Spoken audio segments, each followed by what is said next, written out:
North to south, coast to coast, around the world. This is the Wells Report. Welcome. I'm glad you're here. This radio broadcast is about the news. It's about the news. We analyze the news for fact. We report the facts and the news, and the fact that news isn't always fact. Also, we scan for bias, and we report that too. From there, we go to commentary. That's just my opinion. It is not the news. My commentary, my opinion, is just as valuable as yours, and that takes us to debate. If you hear something in the news that you want to talk about, join us. If you want to debate something that I believe to be true, join us. You can do that two ways. You can call us at 817-379-2172, or you can chat with us. As a matter of fact, the chat room is going. Let's see who won the Wells Report Chat Derby this morning. Actually, this afternoon. It's Yvonne Field, longtime friend of the Wells Report's done so much for this broadcast. Yvonne, welcome. Glad you lead the way today. Also want to say hi to Jessica Hamilton Kennedy, Gail Marlowe, and Flem Coughley, not his real name. We start our show today with breaking news.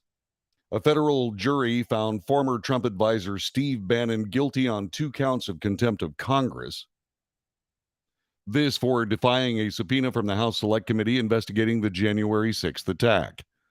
Bannon faces a minimum sentence of 30 days in jail, this according to federal law. The conviction is a boost for the House January 6th Committee's investigation and the congressional power to subpoena documents and testimony. It's also a victory for the Justice Department, which is under intense scrutiny for its approach to matters related to the January 6th attack. This from CNN, in case you want to know. After 2 days of hearing evidence and witness testimony, the jury reached a unanimous verdict in less than 3 hours. U.S. District Judge Carl Nichols has set Steve Bannon's sentencing for October 21st. A federal jury found Bannon guilty of 2 counts of contempt of Congress. Each of those counts faces a minimum of 30 days in jail, according to federal law. If the judge, who was very, very critical of the Bannon defense, if Judge Nichols decides that he wants to make an example, he can either sentence Bannon to more than 30 days in jail for each count, and he can have them run concurrently as opposed to consecutively as opposed to concurrently. It just depends. Now, I have some thoughts on this, and my thoughts go as follows. Eric Holder famously decided not to testify before a Republican-led committee during the Obama years. Nothing happened. Now, is this case of the Republican Party not doing their job and following through on threats, etc., for contempt of Congress citations? Maybe. But it also points out that, once again, there's a duopoly in our justice system. Don't get me wrong. This was a case of Steve Bannon willfully deciding not to testify before Congress or to provide documents. He was very sure that executive privilege was going to carry the day, and it was not the case. I believe that law should be enforced. I don't, however, believe that law should be enforced selectively. I believe that law is something that is required by the enforcers to be enforced honestly, straightforwardly, and fairly. And that is not what happened here. Now, that being said, Steve Bannon really didn't have much of a case. He absolutely did it, et cetera, et cetera. Now, all we have to do is wait to see what Judge Nichols wants to do from a standpoint of sentencing. We'll find that out October 21st. But the specter of prosecuting former administration officials by the subsequent administration, that is a problem. Further, there are political prisoners that are the direct responsibility of the current regime, if you want to say that. I always thought that was an unfair word when used against the Trump administration. But the simple case of the matter is this administration, this Justice Department, selectively prosecutes. And it selectively prosecutes based on politics. There was, depending on your point of view, a riot Or there was a peaceful demonstration on January 6th at the Capitol building. 800 people were arrested of around 15,000 people on the Capitol grounds. That being said, this is being called an insurrection. Why? Well, because the Constitution of the United States, according to Article 2, does list a way that people cannot be eligible for office in the United States if insurrection is one of the things they've been convicted of. Now, Donald Trump is a long way from having that kind of conviction. They'd have to get into a court of law. They don't have a legal case. None of this is legal. It's supposition. It's opinion. It's assumption. It's not something that is going to withstand any kind of an honest legal proceeding. And while we have certain issues with regards to what's been called prosecutorial discretion, there are certain things that you cannot evade, at least at this point in the American justice system. You have to be able to get into a court, and you have to be able to prove your point. And the January 6th committee has not done so.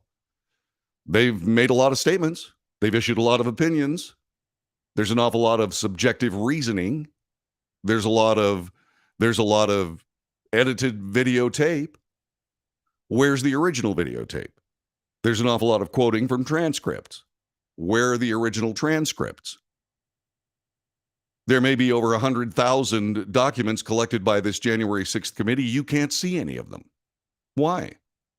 Well, because the story being told in the press, a propagandist organization in the mainstream, a propagandist organization that takes their orders apparently from the Democrat National Committee, we find ourselves in a position where we really just don't have any idea what's going on.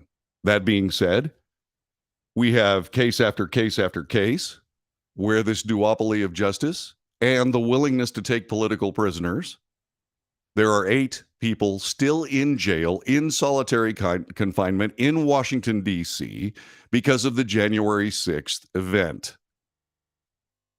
And yet, Stephen Colbert's comedy writing staff gets arrested in the Capitol office buildings. They're released the next day. How did that happen? I mean, if we're going to do this, then by all means, let's be equal. Now, what this January 6th committee has done is they have created a mess whereby they have set precedents. The only thing that will stop the Republican Party from moving forward with those precedents to start going after Biden officials, start prosecuting them for flouting a congressional subpoena, which they will do.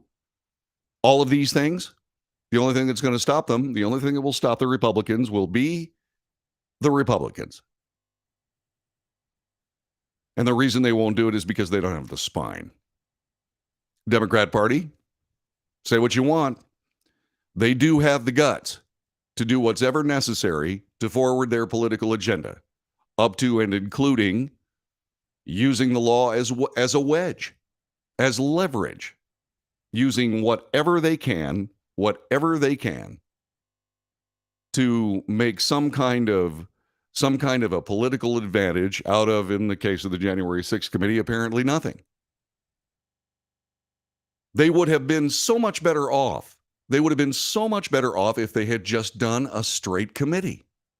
If they had just done a straight committee, they would be so much better off. As a matter of fact, I really wish they did, because this is not something that we should have played around with. We should have worked forward to get to the bottom of all of this. So we had an idea of what was going on. But then again, there were problems. And some of those problems had to do with FBI informants infiltrating the Proud Boys and Oath Keepers and so on, and taking part in decision-making about the activities of those two groups on January 6th. There's a whole bunch wrong with all of this. And of course, the Republicans have been served up an opportunity to prosecute all of it if they wish. The question is, will they? And that remains to be seen. First, they must take control of the House of Representatives. Second, they must have the political will to punish the Democrat Party for the punishment that they themselves have received, to stand for the political prisoners currently in prison at this moment based on this duopoly of law. All of this must be done. It is my hope that at some point this all evens out. Now, don't get me wrong. I find the whole thing distasteful and disgusting. I never thought I'd ever live in a country that would have political prisoners, but I do. And so do you. I don't believe it's the right thing to do to prosecute presidents and their administration and their members.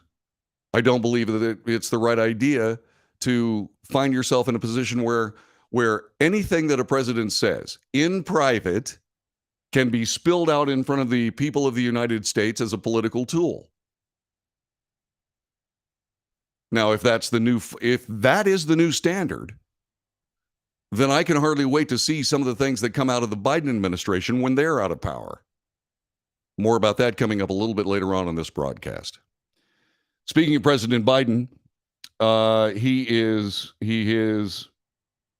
living through COVID-19. He was inoculated twice. He was given 2 boosters, and he has COVID-19. Here's the latest from USA Today. Hours after testing positive for COVID-19, the president reassured the nation that it's going to be okay. A maskless Biden was a guy who showed up and so on and told the country that it will be all right. From Fox News, the White House physician said today that President Biden's COVID-19 symptoms have improved, but shared that he had a fever on Thursday night. Biden first tested positive for COVID-19 on Thursday. The president's physician, Dr. Kevin O'Connor, said the president completed his first full day of Paxlovid last night. That is an antiviral medication that slows and, in some cases, stops the replication of viruses in your system. His symptoms have improved, said Dr. O'Connor, noting the president did mount a temperature yesterday that was 99.4 degrees Fahrenheit. Not too bad. 98.6 is normal. And that responded favorably to acetaminophen, which is Tylenol. So that's the very latest there. There are additional meds being taken. Let me get this CNN article up here. Let's roll forward on this. Oh, wait, I've got to take a break. President Biden's COVID-19 symptoms have improved, his physician said today, but the president has taken additional medications to address his temperature and cough. Huh. I wonder what those medications are. You suppose they were hydroxychloroquine? Probably not a good question. Yeah. just asking, just ivermectin maybe? No? Okay. Yeah. How funny would that be? I mean, I'm just thinking about it. I'm just thinking about the possibility. When I read that headline today, it said, he's taking additional medications to fight COVID. I'm going, ivermectin? Hydroxychloroquine? Because those things apparently work. You are listening to The Wells Report. We'll be back with more in just a moment.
You are listening to the Wells Report. I am John David Wells. President Biden is doing better after his second day of COVID-19. We are all very happy to hear that, and we wish the president well.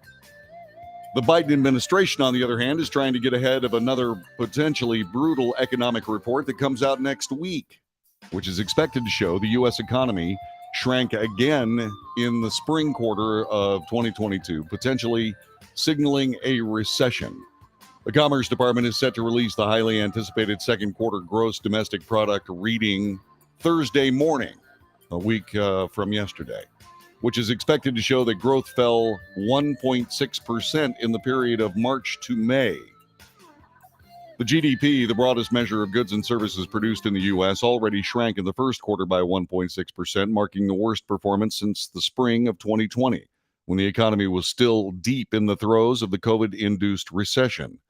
Recessions are technically defined by 2 consecutive quarters of negative economic growth and are characterized by high unemployment, low or negative GDP growth, falling income, slowing retail sales, according to the National Bureau of Economic Research, which tracks downturns.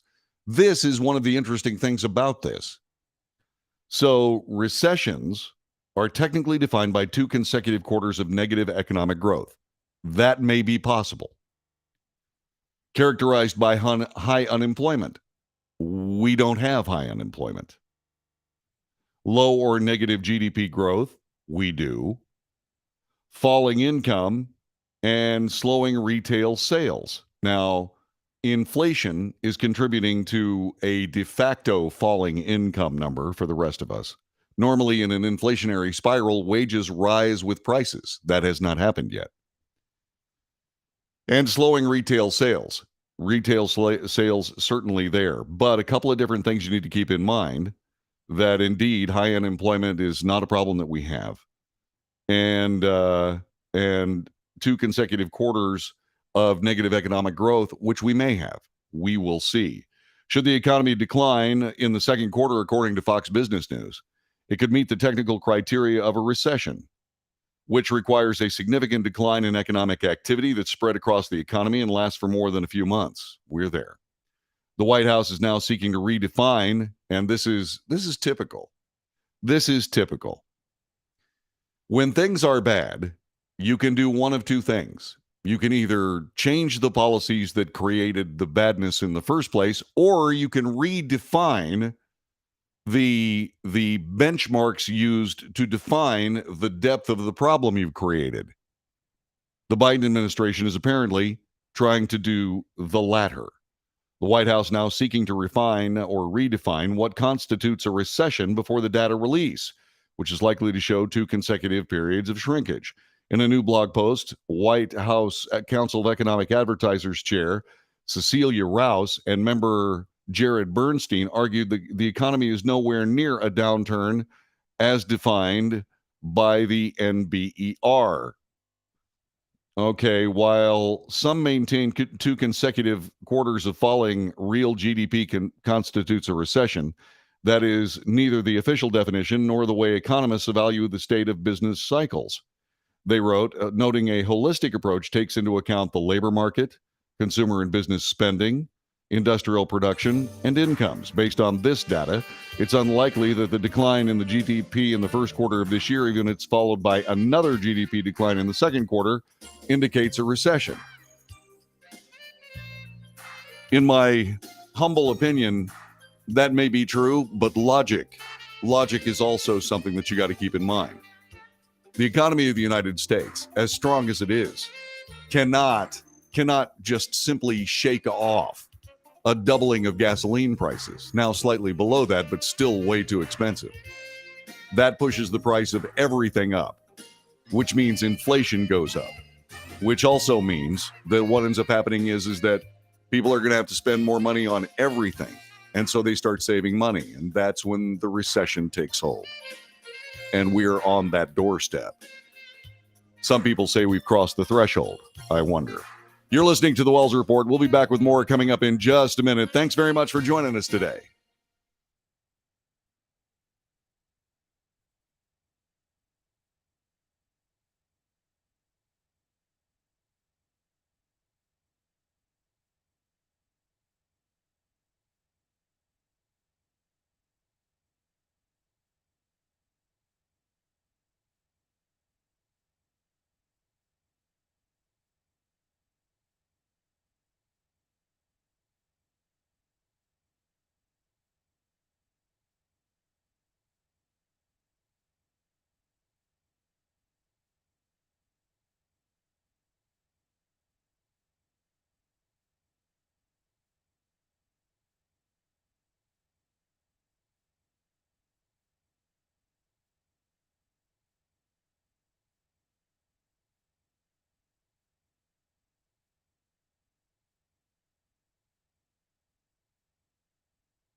This is the Wells Report. My name is John David Wells. Thanks very much for joining us. You can do so by going to the chats on Facebook, YouTube, Twitch, Twitter, and join us.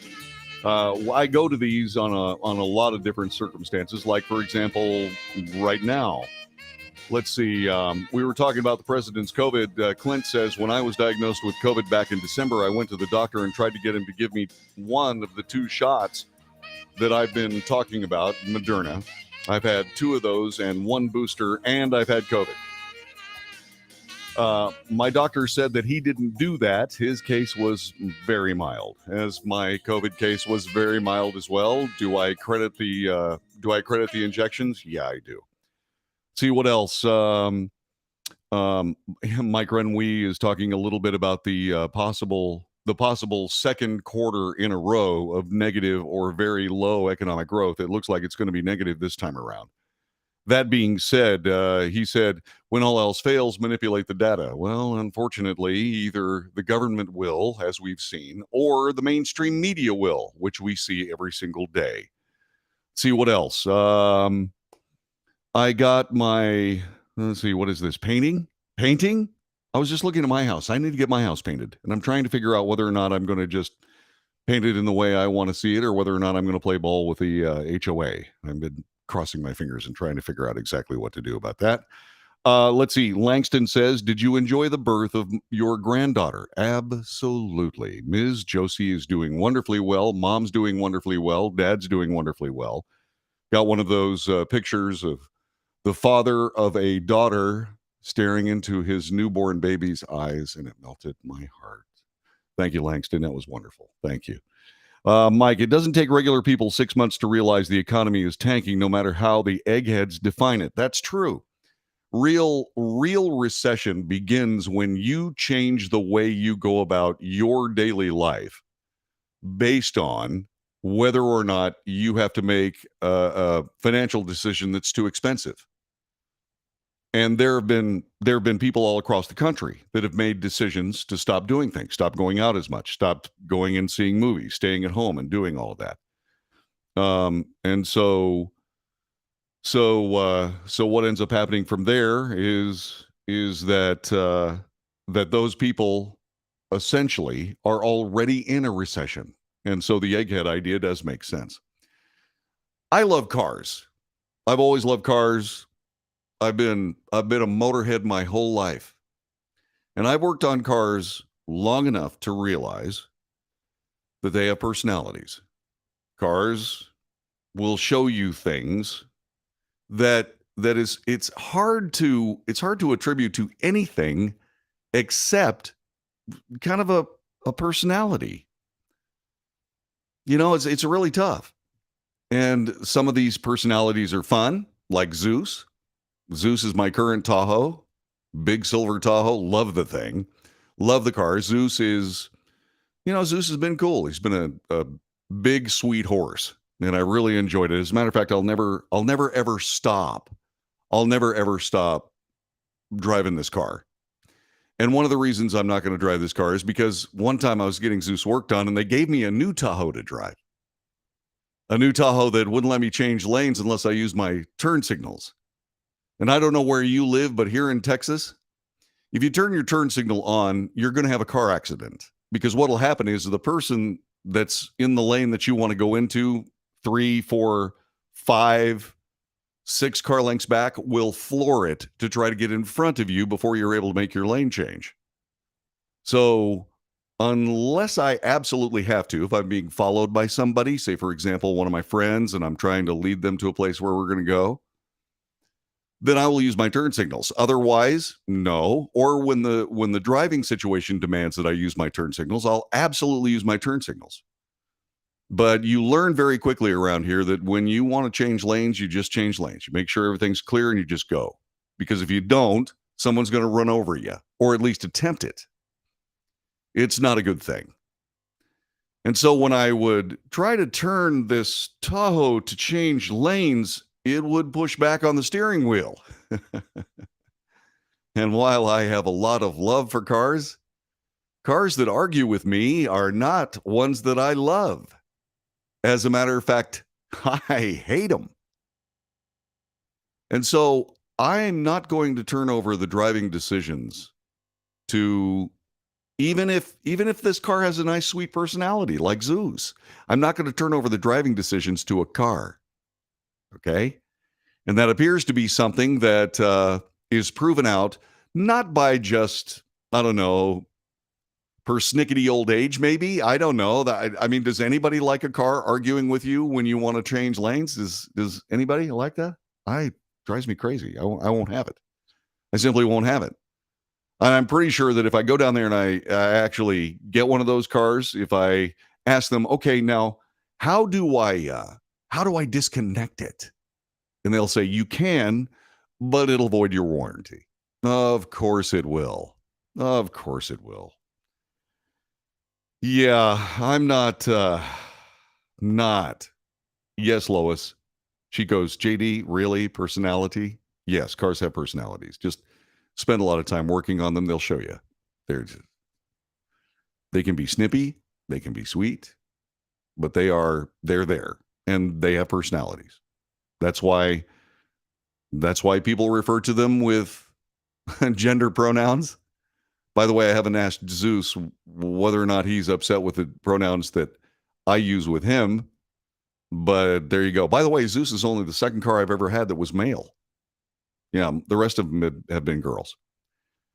Let's see what else. Oh yeah, the reason I'm bringing all this stuff up is because of a story out of San Francisco. All the people living in San Francisco are fabulously wealthy. And the reason they're fabulously wealthy is because they have to be living in San Francisco. And so they find themselves near Silicon Valley. They find themselves on the leading edge of technology. So much so that there are now Chevrolet Cruise robo-taxis. They're robo-taxis. They don't have cabbies. Cruise launched its fully electric, fully autonomous taxi service in the Bay Area earlier this year, and the rollout has been a little bit rocky. One of the Cruise taxi cabs occurred in San Francisco weeks after the last incident involving self-driving cars. An accident and tech malfunctions involving Cruise vehicles have hospitalized riders and blocked traffic for hours. June 3rd, Cruise self-driving taxi was slowing to a stop and preparing to make a left turn when it collided with a Toyota Prius traveling at 40 miles an hour in a 25-mile-an-hour zone. Now that's amazing. I didn't think the Toyota Prius could get to 40 miles an hour. Anyway, a collision report filed by Cruise VP of Global Markets Todd Brugger says the riders from both vehicles were treated for injuries. Police are still investigating the accident, have not assigned blame to either party yet. That's significant. More about that in a minute. The accident was followed by a glitch that caused Cruise vehicles to group together and freeze.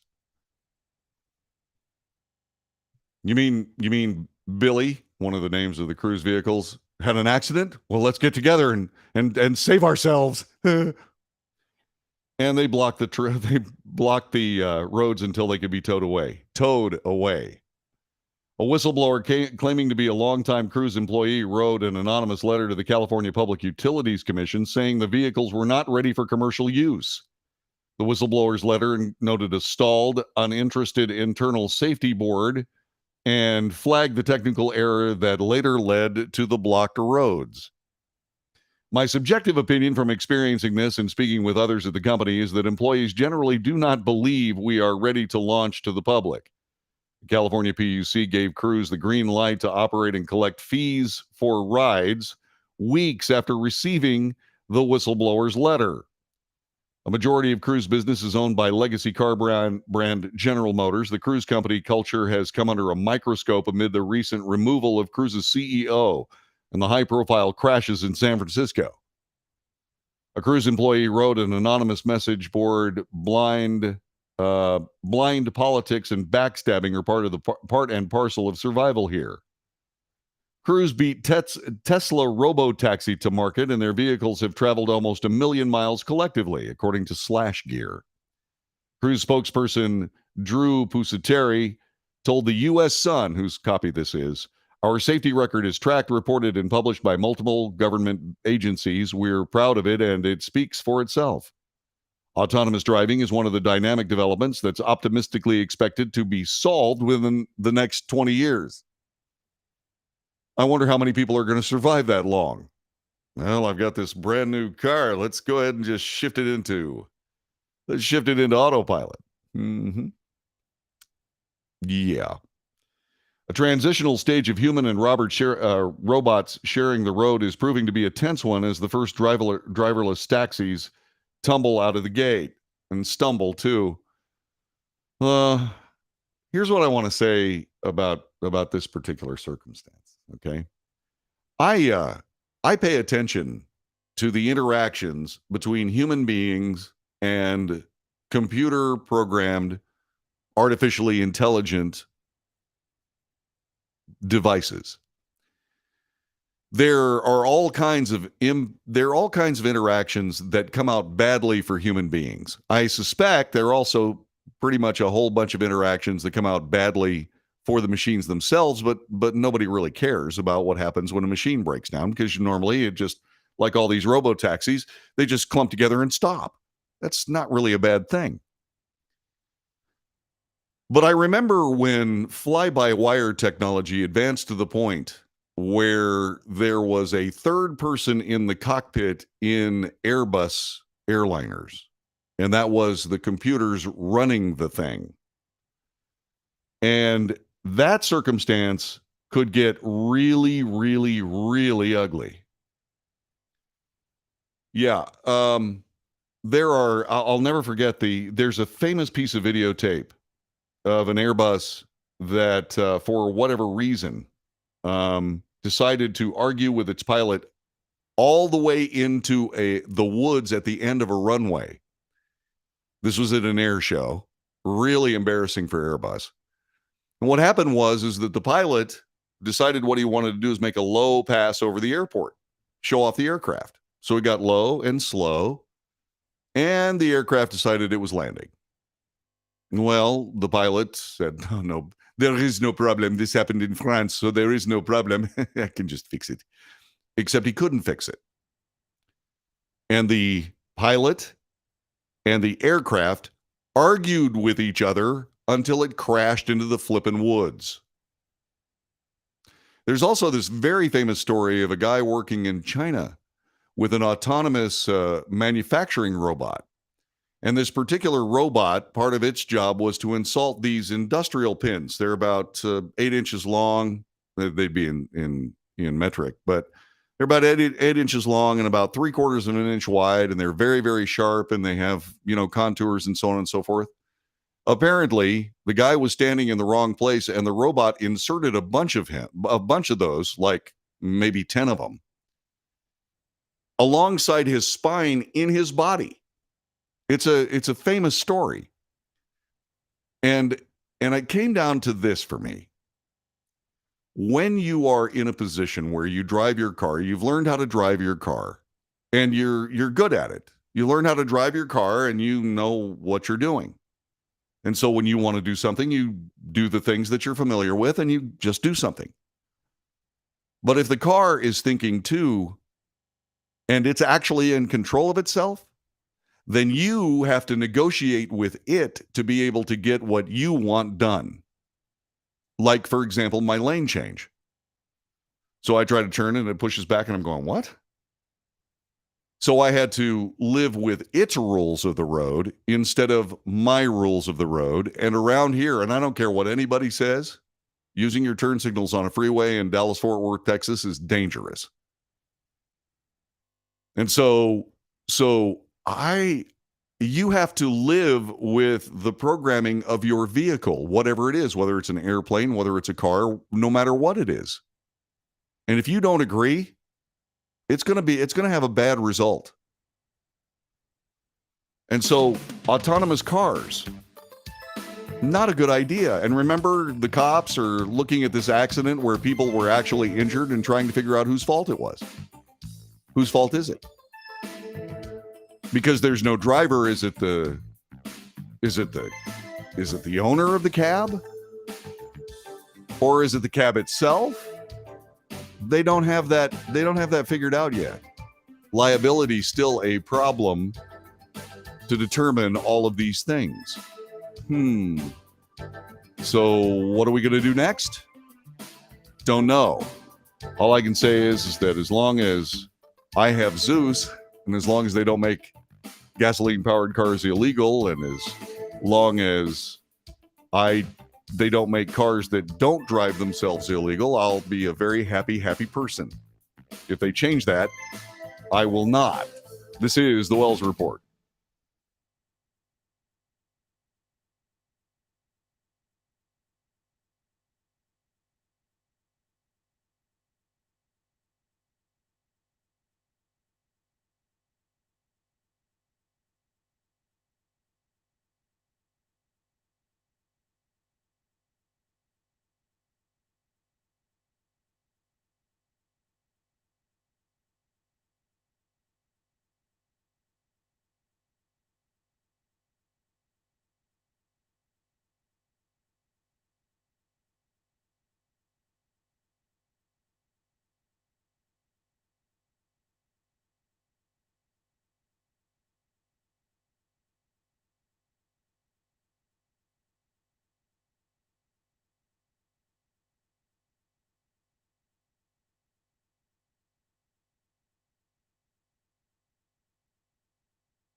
This is the Wells Report. Thanks very much for being a part of our broadcast. Call us 817-379-2172. Operator is standing by. Chat room is cooking along beautifully right this very moment. So if you have a chance, go ahead to Facebook, go ahead to Twitch, go ahead to Twitter, go ahead to YouTube and check in. It would be great to hear from you.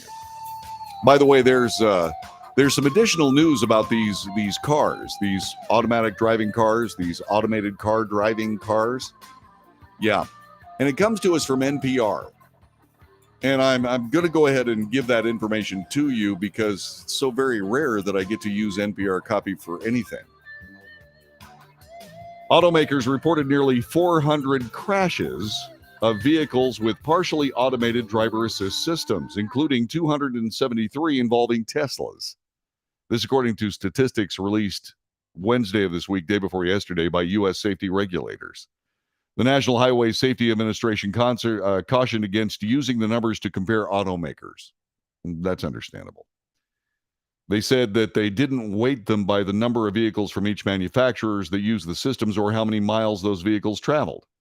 Automakers reported crashes from July of last year through May 15th under an order from the agency, which is examining crashes broadly for the first time.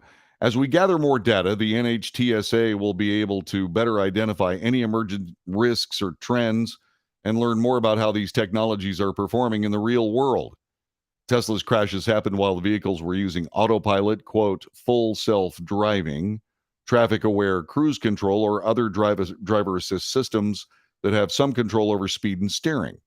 The company has about 830,000 vehicles with the systems on the road. The next closest of a dozen automakers that reported crashes was Honda, with 90. Honda says it has about 6 million vehicles on U.S. roads with such systems. Subaru was next with 10. All other automakers reported 5 or fewer. In a June 2021 order, the NHTSA told more than 100 automakers and automated vehicle tech companies to report serious crashes within 1 day of learning about them, and to disclose less serious crashes by the 15th day following of the following month. The agency is assessing how the systems perform and whether new regulations may be needed. Yeah. The NHTSA also said that 5 people were killed in those crashes involving driver assist systems. 6 were seriously hurt. Tesla crash numbers may also be high because it uses telematics to monitor its vehicles and get real-time crash reports. Other automakers don't have such capability, so their reports come slower or crashes may not be reported at all, according to the NHTSA, the National Highway Traffic Safety Administration. Yeah, that's what I realized I hadn't told you what that was. Tesla's crashes accounted for nearly 70% of the 392 reported by the dozen automakers. Although the Austin, Texas automaker calls its systems autopilot and full self-driving, it says vehicles cannot drive themselves and drivers must be ready to intervene at all times. So if you have to be ready to intervene at all times, why don't you just drive the car yourself? Seems like, yeah. Manufacturers were not required to report how many vehicles they have on the road that have the systems, nor did they have to report how far those vehicles traveled or when the systems were in use, according to the NHTSA. At present, those numbers aren't quantifiable, said an agency official. So let me see if I got this straight. You have cars out on the road that drive themselves, and yet nobody is paying attention to the crash stats? Really? And NHTSA may seek such information later. Well, better late than never. In the meantime, the new data has enabled it to find out about crashes much faster than before. At present, it's using the crash data to look for trends and discuss them with companies. Already, the NHTSA has used the data to seek a recall, open investigations, and provide information for existing inquiries, according to officials. Also, they said it's difficult to find how many drivers are actually using the technology. That's another problem. Now, I suppose they could probably have a little black box. Every car sold in the United States has a black box that records the last 30 seconds of telemetry. So when you have a crash, they download that data. And so whatever you do, if you do have a crash and a police officer says, so what exactly happened? Don't lie, because your car will testify against you in a court of law. Just so you know. Honda said it packaged its systems to sell more of them, which could influence its numbers. The population of vehicles that theoretically could be involved in a reportable event is much greater than the population of vehicles built by automakers with less aggressive deployment strategies. Also, reports to NHTSA are based on unverified customer statements about whether the automated systems were running at the time of a crash. They'll fix that. Those crashes may not qualify for reporting to the NHTSA after more data is gathered, according to Honda. The Alliance for Automotive Innovation, which represents most automakers, say the data collected by NHTSA is not sufficient by itself to evaluate the safety of automated vehicle systems. Well, if it's up to me, thankfully, I will just trust, as insane as this may sound, I would rather trust a human driver than a non-human one. How about you? You're listening to the Wells Report. I am John David Wells. That's the end of first hour. Boy, that went fast. I mean, it's like, really? Wow. Yeah, I'll be back with hour number 2, the second podcast of the day, coming up in just a couple of moments. Until then, do what I do. Go have a quick technical break because of, well, important reasons. Back in a moment.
North to south, coast to coast, around the world.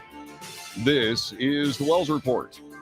Greetings, I am John David Wells. What makes this podcast so much different than any other podcast? Well, we report the news.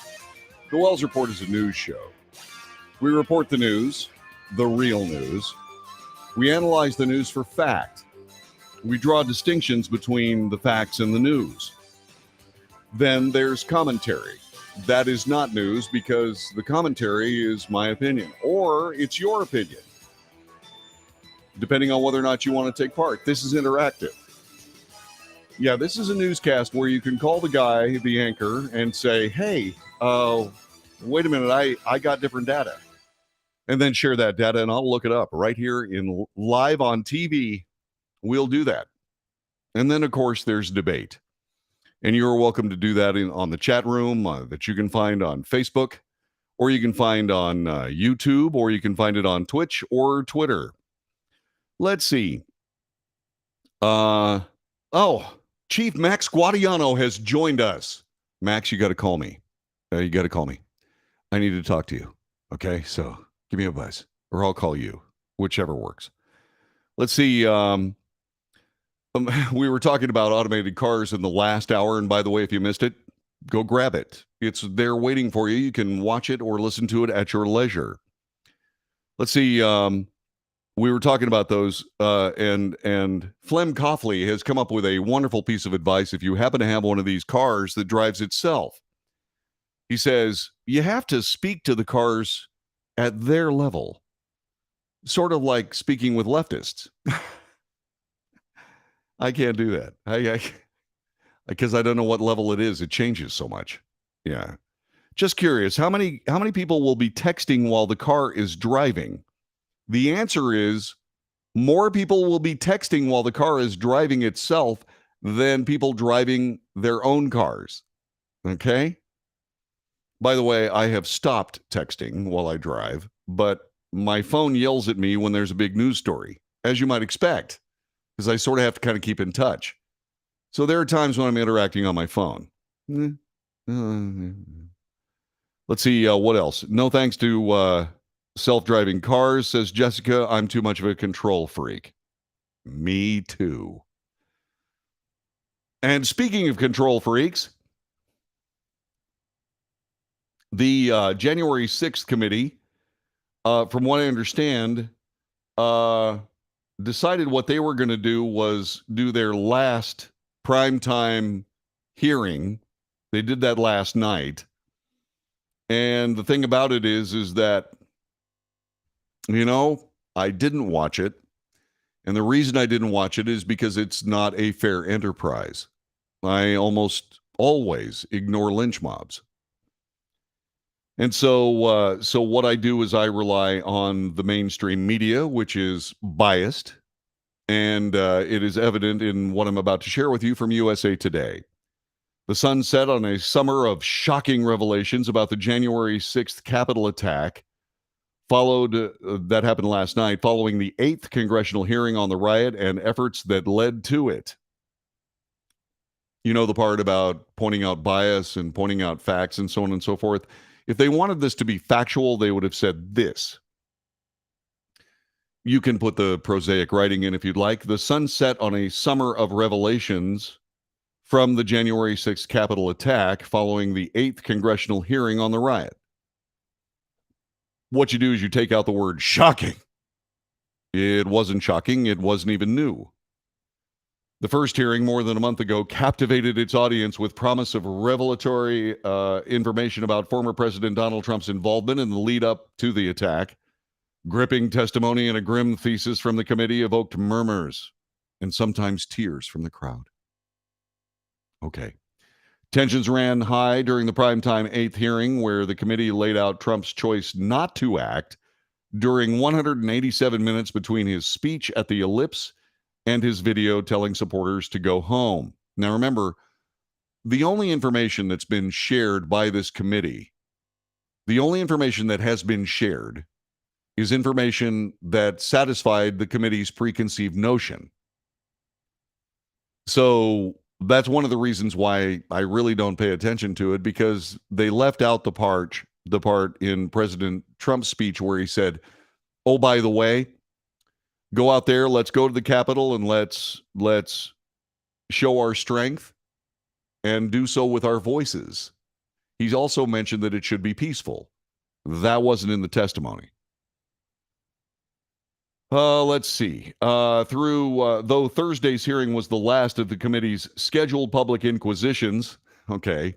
Now, even though that sarcasm sort of serves the narrative that indeed it was not a fair fight, I will still point out that once again, that's not what you should say. What you should say, the hearing was the last of the committee's scheduled public investigations or the public hearings. You don't use inquisitions, even though inquisitions are pretty appropriate here, insofar as the inquisition that most people understand is the Spanish Inquisition that was run by some radical members of the Catholic Church a long, long time ago.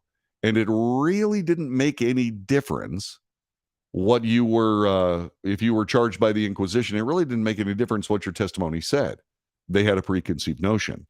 So that's kind of interesting that they would put that in this copy.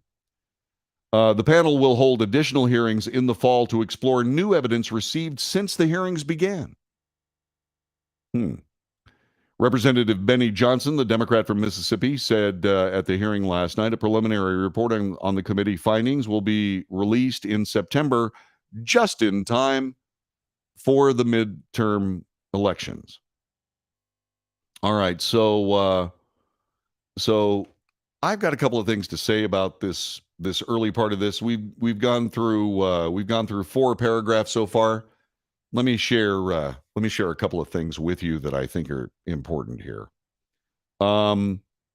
First of all, it is an unfair proceeding. It should be fair. It should be factual. It should be based on fact. That's what they're not doing. They have a preconceived notion. What they are trying to do is invalidate the possibility that Donald Trump will run for re-election in 2024. So that is the purpose of what they're doing here. The information that they said they had followed Adam Schiff's assertion during the Russia collusion mess that they had evidence that proved that President Trump was colluding with Russia, and they didn't have it.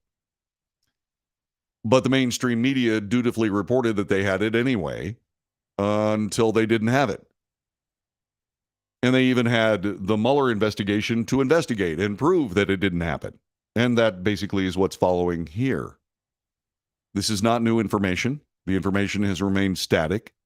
It is just a regurgitation of 2 failed impeachment attempts. And that's what we have. So I suspect that this isn't going to be something that comes to much. However, the committee has even anticipated that. I'll explain in a minute. So it's being characterized as a sprawling, what Trump did was a sprawling, multi-step conspiracy. Okay. By the way, there was something else. I'm sorry. There was something else I wanted to say. You don't want to hang the idea that President Trump participated in a dereliction of duty and waited 187 minutes before doing anything. And the reason is because there are long delays in other political decision-making that involve the Democrat Party. Most specifically, the Benghazi mess. And that was something that created a huge problem because people actually lost their lives during that thing. And it was an egregious dereliction of duty. Those aren't my words. Those are the words of military leaders that I have great respect for that spend a lot of time on this broadcast and spend a lot of time educating me in the ways of the United States military. You know, President Obama was indeed the commander-in-chief. He did nothing, leaving it to Hillary Clinton. And the decision-making that we are aware of that was reported by the mainstream media was egregious and, oh, by the way, a dereliction of duty. So they need to soft pedal that because it will come back to haunt them, and probably in a more serious way than just what's going to happen in the 2022 election, just so you know. Anyway, the first hearing more than a month ago captivated its audience. Well, I'm not sure it captivated them. The hearing was the last scheduled public hearing and so on. And now we get to the sprawling multi-step conspiracy. All right. Here are the bullet points. Members of the Congressional Committee investigating the January 6th Capitol attack argued that the attack was not a spontaneous riot, but the result of a broader conspiracy.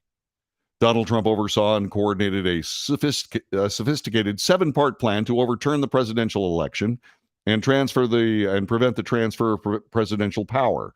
This, according to Liz Cheney.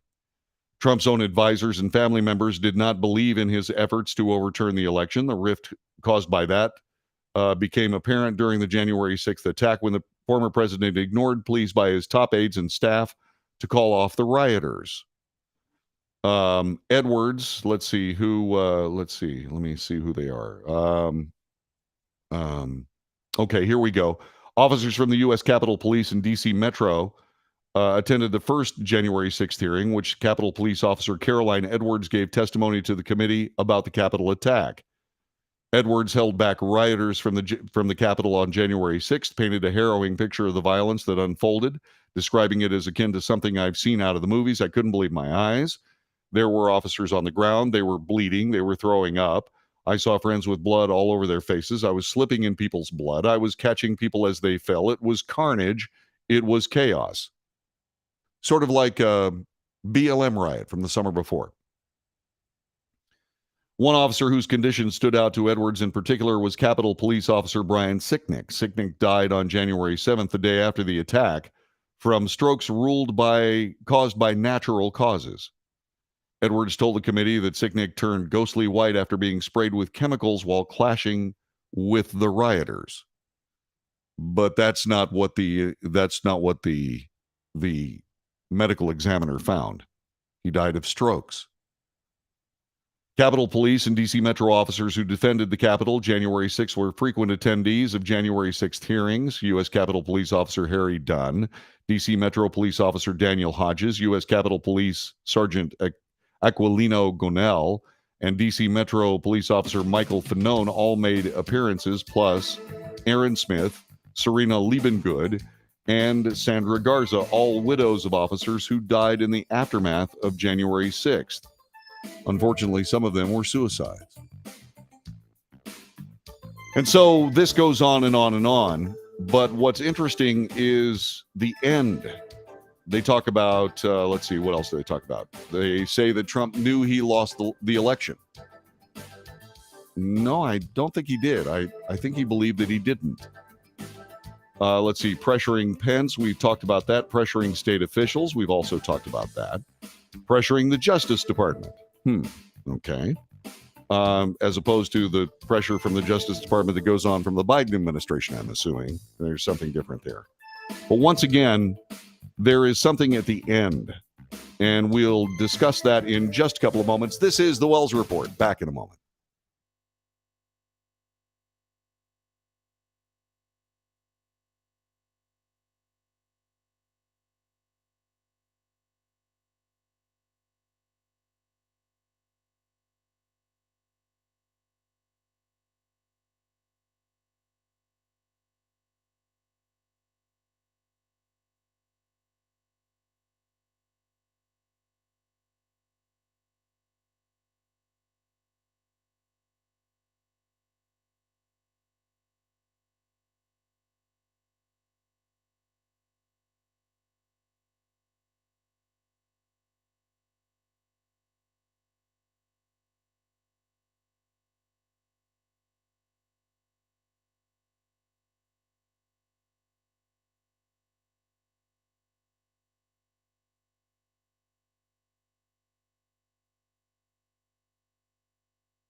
This is the Wells Report. I am John David Wells. The chat room is going along with this. Let's see, what do we got here? Yvonne asks, so the January 6th committee could actually be considered the third impeachment trial for President Trump? Yes, it absolutely could be.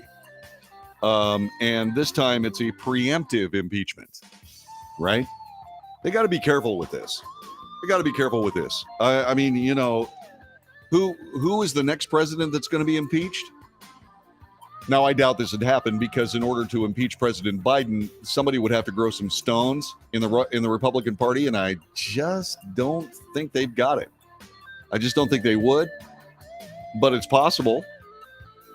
I mean, it's like all of this. I'm looking at this article, and they talk a little bit about Trump's temper tantrums, and I'll get to that in just a couple of minutes. So the dereliction of duty thing. Wouldn't refusing National Guard protection at the Capitol be a dereliction of duty because Nancy Pelosi had 20,000 National Guard troops at her disposal, which she did not use? Yeah, that could be dereliction of duty. Randy says, well, what about President Biden? Is he guilty of dereliction of duty at the border? Yes, he is. Let's see, what else? Someone says the January 6th committee is a joke. The Democrats are wanting to gain power and make this nation a dictatorship. Yeah, correct. Absolutely correct. At least in my view. I mean, can somebody come up with a better example? Talk me off the ledge. It's okay. 817-379-2172. So, under the headline, Trump's tantrums, the committee was told that President Trump acted erratically several times leading up to January 6th. That's actually true, except the testimony saying so was discredited. Tony Ornato, who served as deputy chief of staff, told her that Trump, sitting in the back of his car, reached forward to grab the steering wheel on January 6th in frustration that he wasn't being taken to the Capitol. They're trying to make a big deal out of this. They've said that a couple of times. First of all, Ornato said that he didn't say anything of any kind to anyone. And the other thing is this. The president said something to the effect of, quote, I am the effing president, take me to the Capitol now, unquote. What if they actually had taken him to the Capitol? What if Donald Trump had actually been taken to the Capitol? What do you think he would have done there? I'm reasonably sure he would have taken one look at it and told everybody to stop doing what they were doing. I'm really sure about that, in fact. And so trying to make a big deal out of the fact that he was not taken to the Capitol when he ordered his Secret Service detail to take him there, you can't have it both ways. You can't sit there and say, and for 187 minutes, he did nothing. Well, he tried to do something. The Secret Service told him no. And it goes on and on and on. Okay. Let me see if I can get down to the money thing on this. The thing that's important. I think the most important thing is what they said at the end. If President Trump is not sanctioned in some way, if he is not forced out of the 2024 election or something along that line, the committee said something to the effect of, no, wait a minute. What if the committee report has no impact? What about that? What if the committee report has no impact? Well, I suspect it's not going to have any impact. And so what they're saying is that, well, for the future, my God, if we don't stop this, it'll happen all the time. Well, no, it'll happen. The only way you can make that assumption or surmise that is if Republicans win another election. Is that what you're preparing for? See, this is the problem with this. This is what happens when you decide to do a one-sided affair. You end up making really stupid statements. More about that coming up as we continue on this. You are listening to the Wells Report. I am John David Wells. Again, thanks very much for being here with us today. Give us a call, 817-379-2172. Back in a moment.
This is the Wells Report. I am John David Wells, bringing you the news, analysis, commentary, debate. 817-379-2172 is our telephone number. CNN writes in CNN Politics of the hearing last night. At the start of the hearings, it seemed a stretch the committee would be able to build a case with criminal implications for President Trump. And then they go on to say that could be changing. Some seasoned lawyers believe the committee has indeed established evidence of intent by Trump to precipitate the horrendous events leading up to and on January 6th, which is an important component to any court case. They don't have a chance. Absolutely don't. You see, there were recordings and there were actual reports when the leaders of the FBI were thinking about inserting somebody into the Oval Office with a wire to try to record President Trump in some way to compromise his future. Those are government transcripts on the part of the FBI. They don't have those here. They simply don't. That was an actual honest-to-goodness coup. The nation's intelligence agencies and the federal law enforcement agency of record, the FBI, were involved to their necks in that. Which is why they keep trying to accuse President Trump of also attempting a coup, which was not the case. And we know that wasn't the case when we're discussing intent because the president authorized 20,000 troops to be at Nancy Pelosi's discretion to be used as she saw fit. And you wouldn't do that if you were attempting a coup. You simply wouldn't. And if they're talking about intent, well, okay. That's pretty easy to do away with. The committee's case is being made solely from the perspective of a prosecution. At least CNN has admitted that. The panel is able to select snippets of information most advantageous to his case. There's been no cross-examination of witnesses. Weaknesses or contradictions in their recollections or testimony have not been borne out by a defense lawyer. Then there is the question of whether a potential prosecution of Trump as a former president would be in the national interest. I can assure you it would not be. It could potentially rip even deeper partisan divides in an already internally estranged nation. Nice writing. By the way, the simple case of the matter is that 74,000 people voted for President Trump's reelection. Do they really want to further alienate those 74 million people? I don't think so. And then there's this. Establishing a precedent that a former president could be held liable for criminal action could be dangerous since it could be misused by future commanders-in-chief to go after their predecessors, which is exactly what Joe Biden is doing with this. And he's in this somewhere. I mean, yeah, well, that horse is already out of the barn. The Democrat Party has given carte blanche to these kinds of things in the future. And no doubt what they'll do is condemn them with every fiber of their being. This is an outrage. The United States of America doesn't do this kind of stuff. Well, unless you're talking about trying to take President Trump out, in which that's all different. Mm-hmm. Yeah, that level of juvenile hypocrisy has already been shown. Establishing the precedent that a former president could be held liable to criminal action could be dangerous because it could be misused by future commanders-in-chief. Absolutely outrageous. These issues could become even more explosive since President Trump may soon launch a presidential campaign that would make it easier for him to claim that the investigation against him is politically motivated.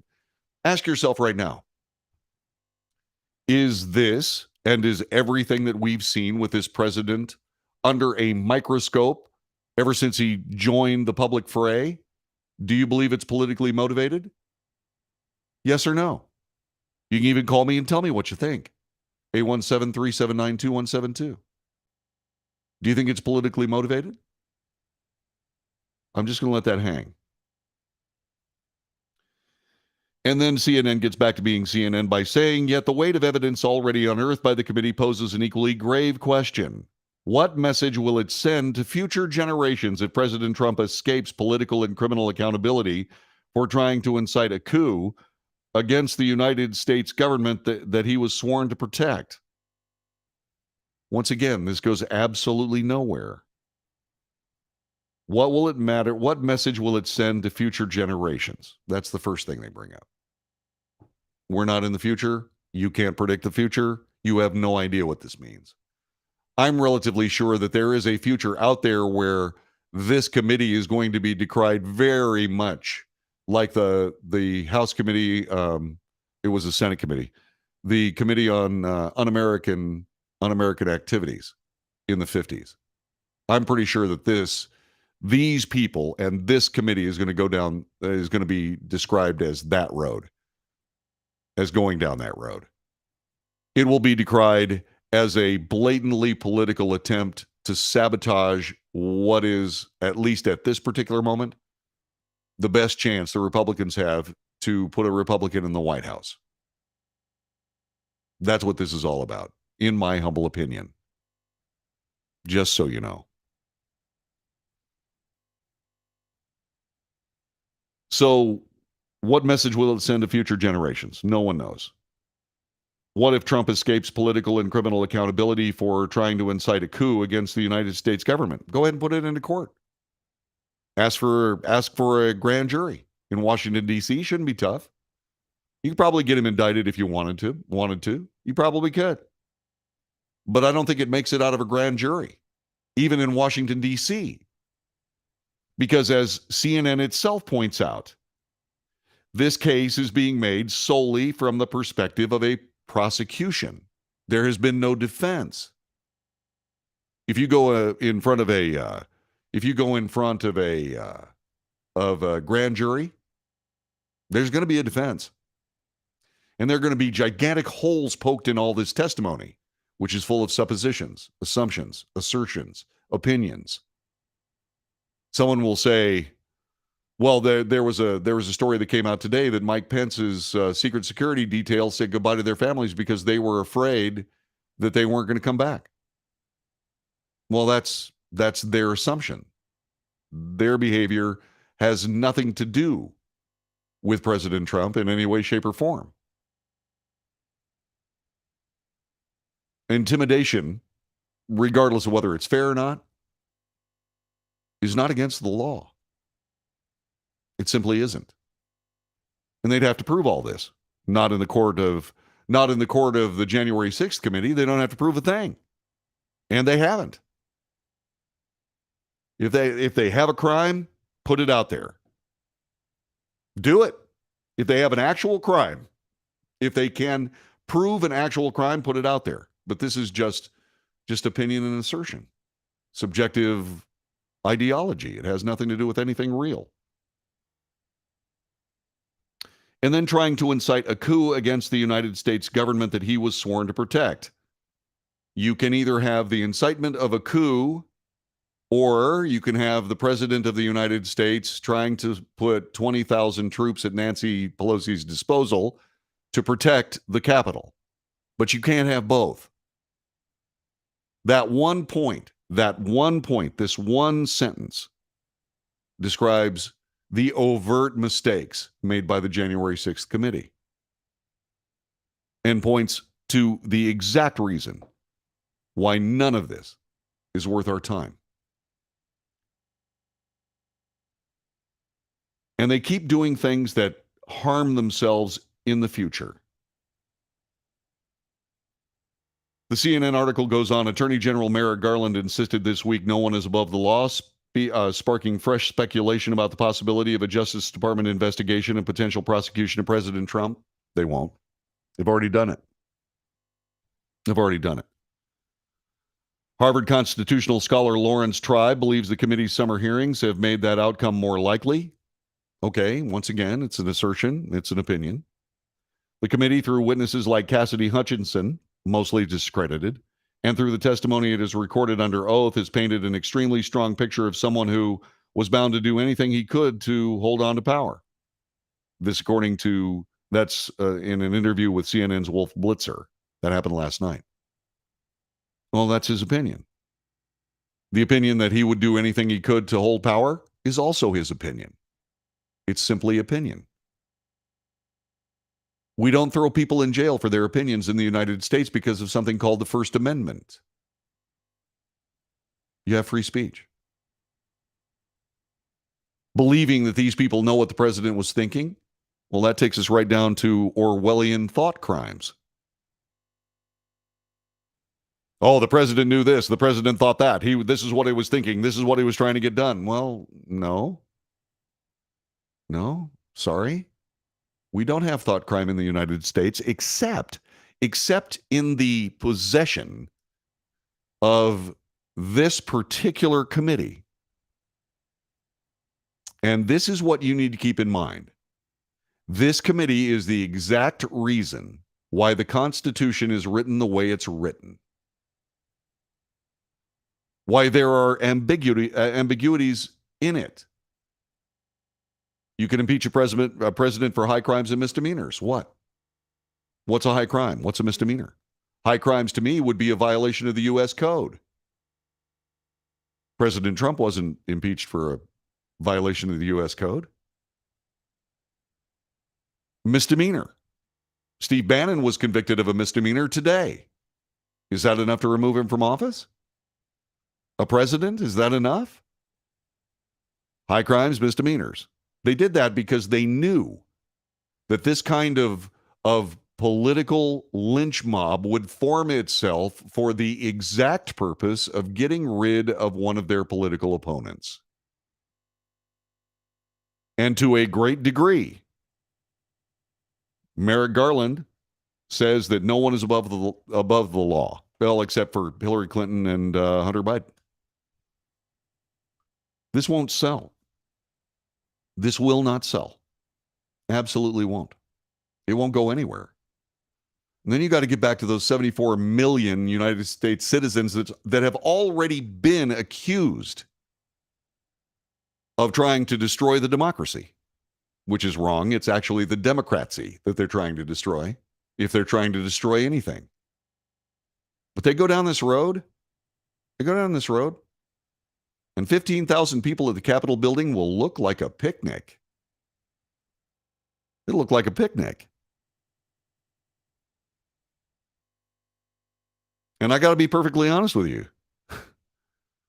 You know, you're going to watch Washington, D.C., if the actual things coalesce, turn into an armed camp. And who's the enemy of these people that would be armed and trying to protect the Capitol?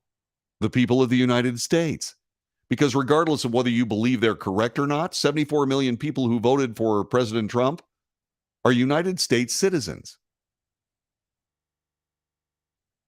They're United States citizens. They get their say. Do you want to pick a fight with 74 million people? If you do, keep going. Go ahead. Be the first American Democrat president to declare martial law. Go ahead. Call out the armed forces of the United States. See how many of them actually respond. In the waning days of the Soviet Union, where anybody who said anything against the government was immediately sent to a work camp in Siberia to slowly starve and freeze to death, that's exactly what happened. An element of the old Communist Party declared that they were in charge and called for martial law in Moscow. They called the commanding officer of the Moscow militia, and he rolled the tanks right out to the Kremlin and fired 2 practice rounds through the building. And that was after almost a century of people just being dispatched for disagreeing with the government. What would it be like in the United States of America, where everybody that's in the military would certainly protect and defend the Constitution of the United States from all enemies, foreign or domestic? Well, that's a matter of supposition. but I have a pretty good idea. How about you? Anatoly Rydenkov, who was actually involved in the Soviet Union at that time, is giving me laughter. Anatoly, you've got to tell me what you're thinking. Go ahead and write it out. Anatoly Rydenkov is one of my heroes. He was a soldier in the He was a sailor in the Soviet Navy, and he's wonderful. He's wonderful. Anatoly, you got to tell me what you're thinking. Just go ahead and write it down, or call me on the telephone. You got the number. Am I getting any of that wrong? Did I get any of that wrong? That's what we heard. So just give me the news. You're listening to the Wells Report. Back with more in just a moment. Stay right there.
You are listening to the Wells Report. My name is John David Wells. Telephone number is 817-379-2172. I was just telling you about Anatoly Rydenkov, one of my brothers in the Texas State Guard, who's also a Soviet sailor, during the time when the Soviet Union imploded.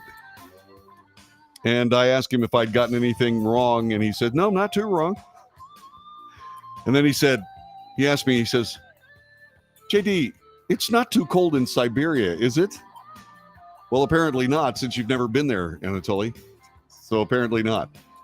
I don't know. I mean, it's probably just as cold there as it is in Montana. I would have liked to have seen Montana. Anyway, just to give you an idea of what, what kind of guy Anatoly is. He's just an amazing human being. He said, in the Soviet Union, the email reads you. He made me laugh. He still does. He's a wonderful human being. I suggest you all get to know the great Anatoly Rydenkov. Anyway, so one of the things that the committee did that was really pathologically stupid was they showed new video, the outtakes from then President Donald Trump's video message telling his supporters to leave the Capitol on January 6th, which he did. But they showed the outtakes. And I'm just saying, okay, so let me see if I got this straight. Do we now in the United States, do we now show all the presidential outtakes when they're doing videos of one thing or another? Is that now fair game? Is that what it is? I'm just asking. Because if that's the case, I want to see some of Joe Biden's outtakes. Now, the thing about Joe Biden's outtakes is he does them in real time. He does them on live on television. But there are plenty of outtakes that would scare the American people snotless. So if we're going to do that, by all means, let's do it. Let's absolutely do it. It's craziness. So what we've seen is a president of the United States, duly elected by the people in 2016, who was sabotaged by his own party time and time again, was the subject of an actual coup attempt, an administrative one at least, who was actually where high government FBI officials lied to a federal court in order to spy on the Trump campaign and the transition. We got to see all of this. We now see a parade of advisors, some advisors, semi-advisors, advisors to advisors, et cetera, talking about things they heard or things they thought or things they believe. So, effective immediately, no president has private conversations? Is that what we want to do? Because if no president has private conversations, I have a bunch of questions for President Biden. And you want to know what the first one is? The first one actually isn't to President Biden. The first one is to his doctor. Doctor, what medications is Joe Biden on? That's the first one I want to hear. And you know what? He'll say, well, the HIPAA law. Well, no, because you know what? We keep hearing all kinds of things about presidential health. It's none of our business. You don't get to have it both ways. Answer the question. Or I'll sit you down with a congressional subpoena and make you testify. And if you don't show up, we'll throw you in jail for 30 days because we got that precedent too. Oops. Yeah, this is the big error here. This is the big error. Advisors, lawyers, and family members gave firsthand accounts. What did they give accounts of? Well, they give accounts of. They gave accounts of what they said to the president. Okay. So once again, where's the testimony about criminal wrongdoing? Where's the testimony of criminal wrongdoing? Where is it? If you got it, throw it out there. But you don't have it. All of this accounts for nothing. All of this leads to zero. All it does is prove just how totalitarian and how unfair and how power-hungry Democrats are doing anything they can to invalidate a guy who, if he runs in 2024, has a real opportunity to win. That's all this is. This is a political exercise from day one, ably and assisted, Democrats, ably and assisted by the Republicans. This is why the people of the United States elected President Trump in the first place. Because the politicians, they've got control of this government and they don't want to let it go. So you know what I say? I say we take it away from them. At the ballot box. Want to make that abundantly clear. Of course, you can always edit that out, I guess. This is the Wells Report. Back in just a couple of moments.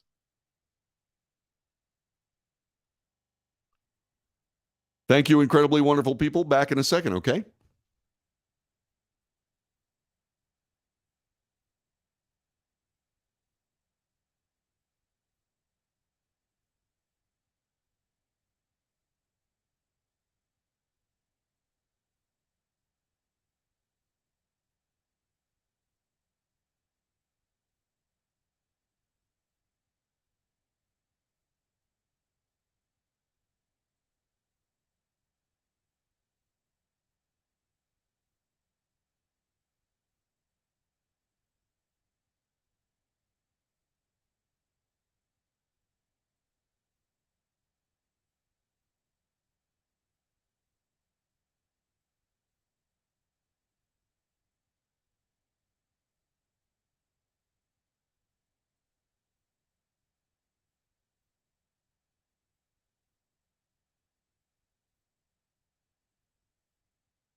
north to south, coast to coast, around the world. This is the Wells Report. Greetings. My name is John David Wells. Our telephone number is 817-379-2172. 817-379-2172. Yeah. You can also, by the way, join us via chat. I'm doing something real fast here. So amuse yourselves for a moment.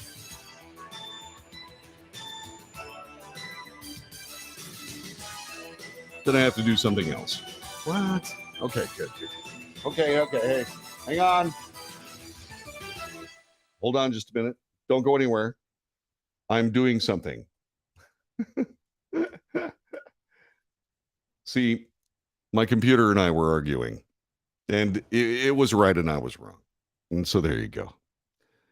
All right, so you're listening to the Wells Report. By the way, we bring you the news. We bring you the issues of the day. We actually give you news that you can use, and I certainly hope you do, especially at your next opportunity to vote, which happens in less than 100 days.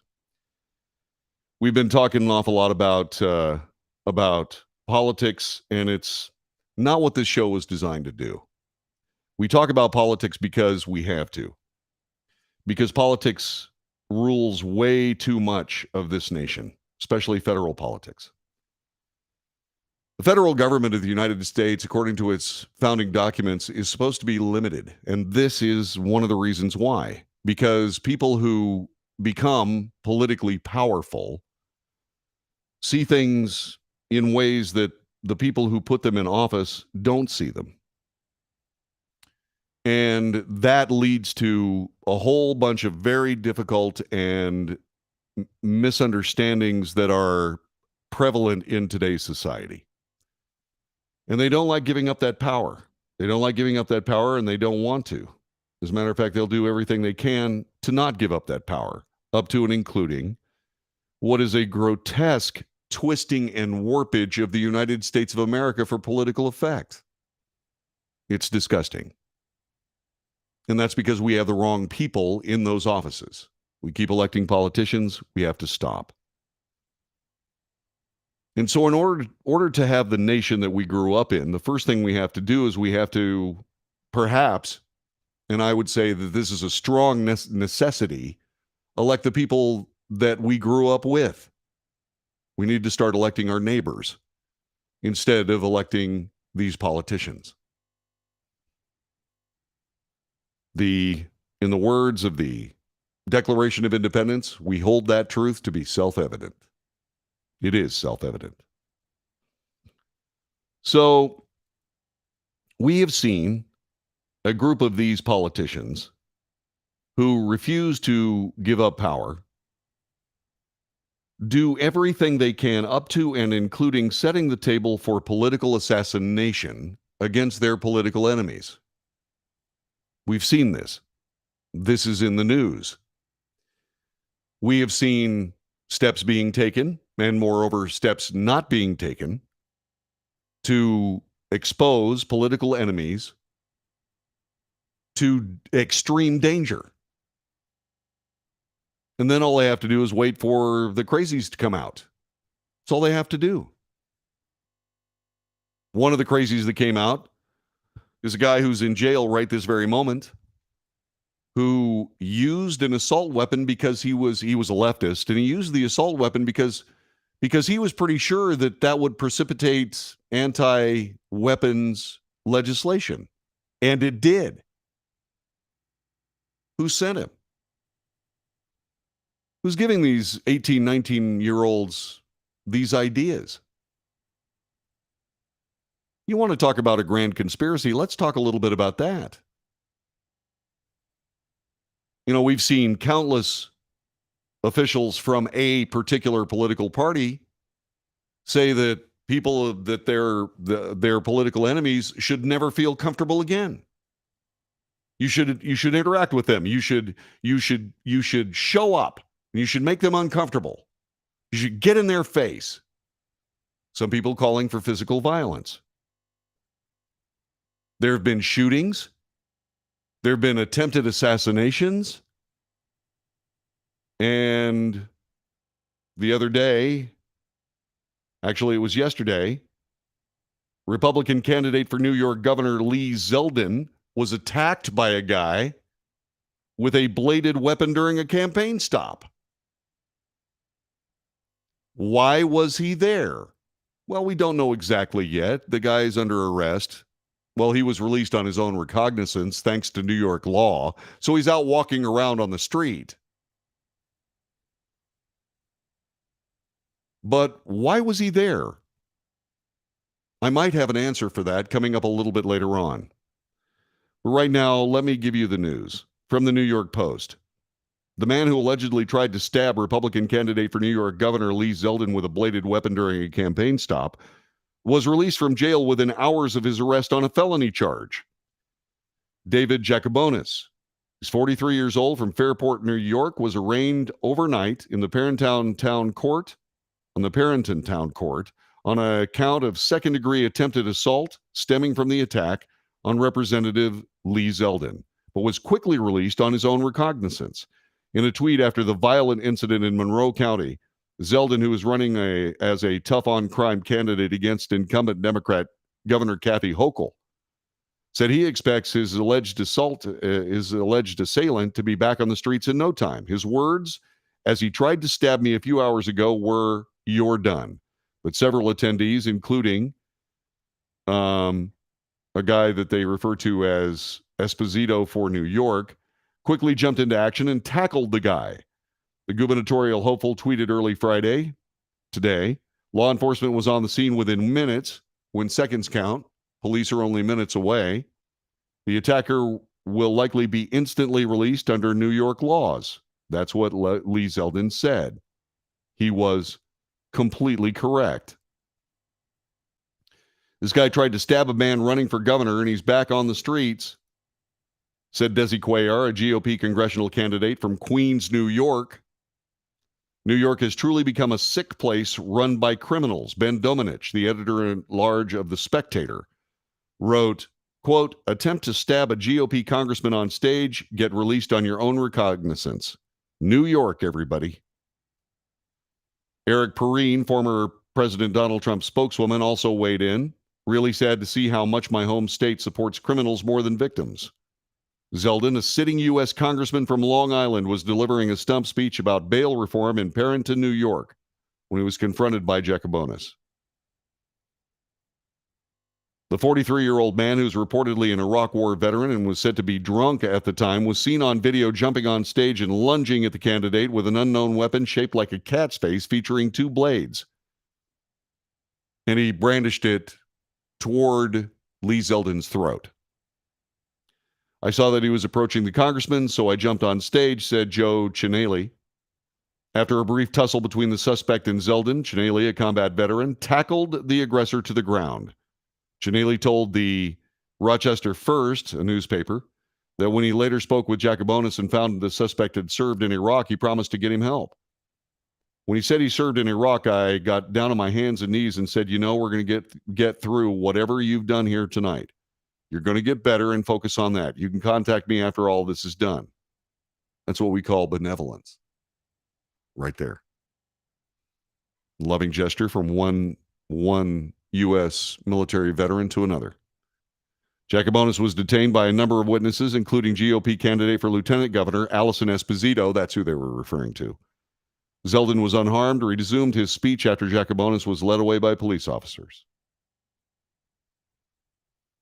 Hochul, who will be facing off against Zeldin in November, condemned the attack on her opponent. She said, "My team informed me about the incident at Lee Zeldin's campaign event tonight. Relieved to hear that Congressman Zeldin was not injured. The suspect is in custody. I condemn this violent behavior in the strongest terms possible. It has no place in New York." Oh, really? Yeah, I remember that she said that. There's more. USA Today reported this today. It was on their front page. It is a reprint of the Rochester Democrat and Chronicle. A man is in custody after attacking U.S. Representative Lee Zeldin, the Republican nominee for governor, at a campaign event in Fairport, New York. Zeldin's campaign said a man tried to stab Zeldin, but the congressman from Long Island is safe and returned to the stage to speak. The event in Fairport was billed as his first stop on a 4-day Unite to Fire Hochul bus tour. This is on their front page this morning. That's where I found it. USA Today at that time had not reported the guy was released on his own recognizance. That's what we call dishonesty. That is simply dishonesty. And then there's this.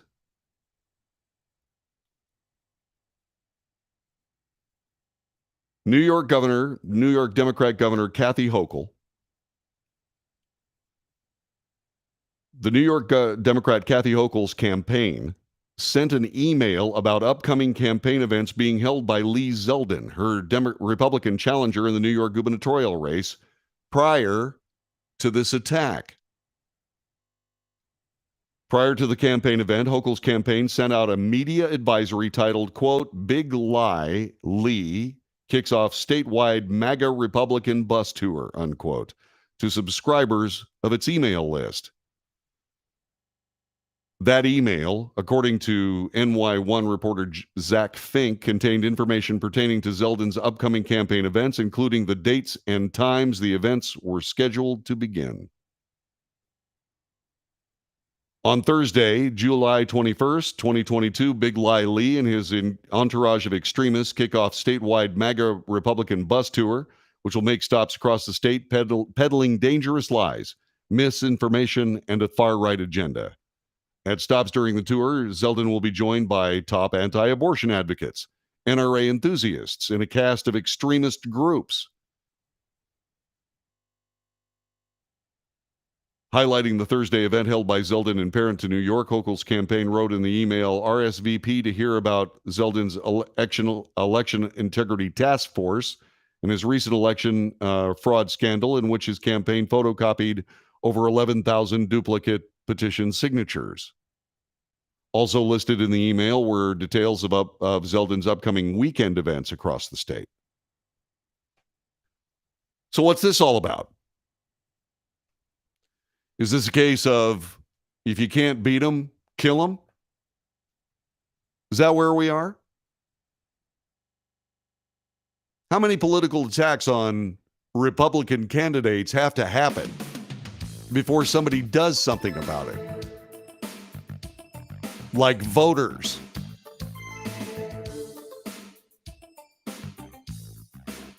There's all kinds of things to say about this, and I'm going to say them in a few minutes. I hope you stick around to listen to them. I do. You are listening to The Wells Report. My name is John David Wells. Our telephone number is 817-379-2172. 817-379-2172. Give us a call. Join us on the chat. We'd love to have you there too. But like I said, how many Democrat politicians are going to egg on the crazies to show up at Republican events? We've already seen Republicans spill blood under certain circumstances, similar circumstances. Back with more in just a moment. This is The Wells Report.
This is the Wells Report. I'm John David Wells. Telephone number 817-379-2172. This is the third hour, the third podcast that we do every single day, Monday through Friday. This is Friday, so the weekend is coming.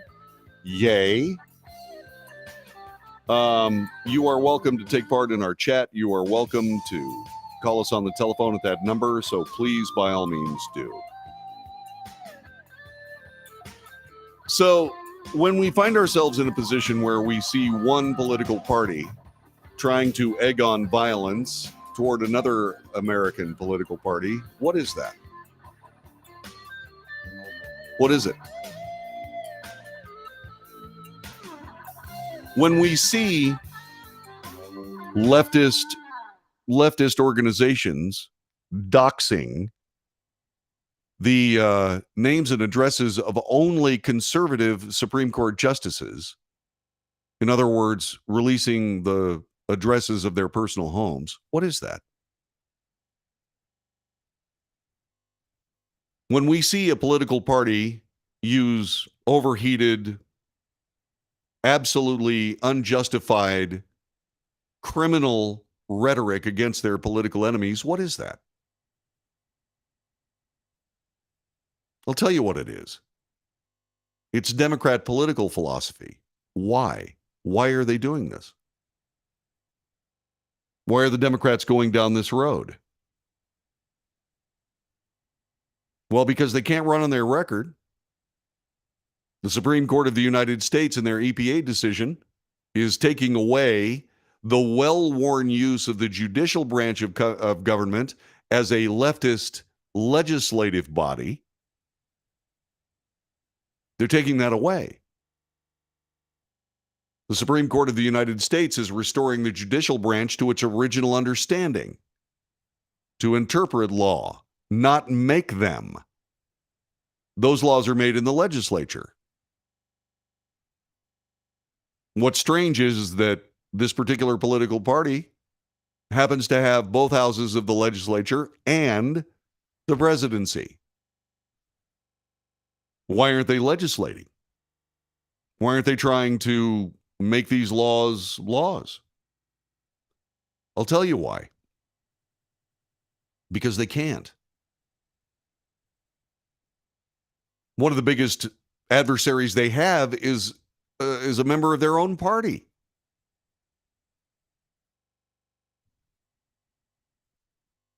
And so what they do now is they send out the thugs. That's what they do.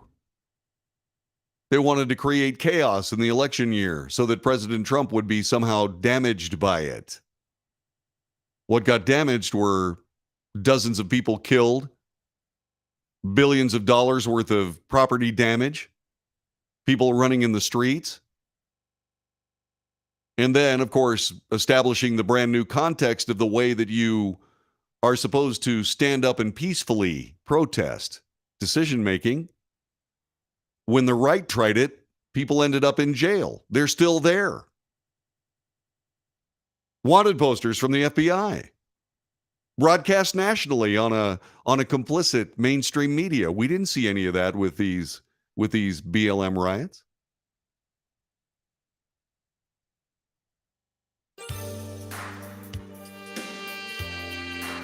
You know, I've said for a long time that the Democrat Party is beginning to look un-American. You know what I think? I think that by virtue of their actions, virtue of everything that they've done, they have become an anti-American party.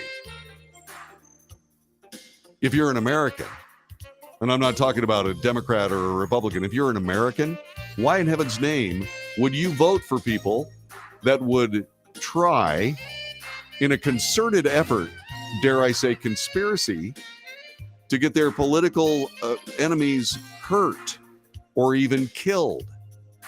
Why would they do that? Because they're political sociopaths. That's why. That's what I think. My name's Wells. That's my opinion. Back with more in just a moment.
This is the Wells Report. My name is John David Wells. It's Friday.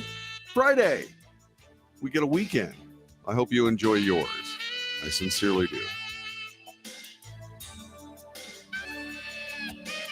The other day, the Supreme Court of the United States made a decision that has changed our nation. That change is fresh, and there are mistakes being made on both sides of this discussion that came from that decision. Much of it, while we're on the subject of egging people on, much of it is because of misreporting in the mainstream media. And it's calculated because it's too broad-based not to be calculated. And it's too bad. But the misinformation is that somehow the Supreme Court of the United States turned aside a constitutional right that they themselves, the court created in 1973. That isn't what happened. The difference is easy to understand, but that's not what the mainstream media is doing. The mainstream media is trying to create as much anger, hysteria, craziness as they possibly can and focus it on the conservative members of the Supreme Court of the United States and by association, Donald Trump, who picked 3 of those justices. Like I've been saying, what happened next? Well, the people of the left immediately started sending out the thugs. And by golly, that's what they're doing. They're headed out there and they're doing whatever they can to forward the leftist progressive agenda, whatever that happens to be. I find it very interesting. The last 3 mass shootings that we've had in the United States were perpetrated by young men, one of them an avowed leftist, who in a calculated fashion took a weapon that he knew would create discontent among the nation and used it for political effect. That's why he picked that weapon. I'm trying to figure out, who's giving these guys these ideas. Nobody's asking about that. Nobody's asking where these guys are coming up with this. It's hard to because a couple of them are dead. But the other thing about it is that you got to keep something in mind. We know the progressive left doesn't really have any problem with violence as long as it serves their political end game.